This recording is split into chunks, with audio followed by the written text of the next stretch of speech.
முதல்வர் உதயநிதிக்காக வடிவேலு என்ன செய்தார் தெரியுமா? கடந்த நவம்பர் 27ஆம் தேதி துணை முதல்வர் உதயநிதி ஸ்டாலின் தன்னோட 48வது பிறந்த நாளை ரொம்பவே சிறப்பா கொண்டாடினாரு. ஆனா அன்றைய தினத்தை தனக்கான தினமா மாத்திக்கிட்டாரு தமிழக வெற்றி கழக தலைவர் விஜய்.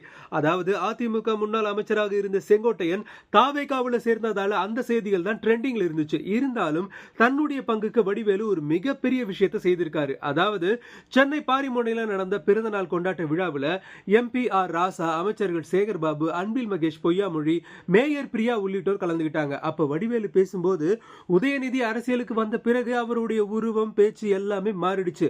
அவர் முகத்துல இப்ப சினிமாவை பார்க்கவே முடியாதுன்னு புகழ்ந்து பேசினதோட எம்ஜிஆரோட நெஞ்சமுண்டு நேர்மையுண்டு ஓடு ராஜா பாட்டை தனக்கே உரிய பாணியில பாடி அசத்தினாரு.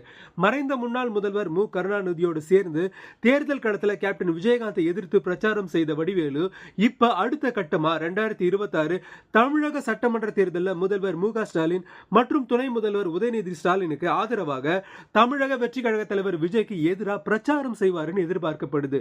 அப்ப தேர்தல் களம் அளவுக்கு மீறி சூடு பிடிக்கும் போலயே.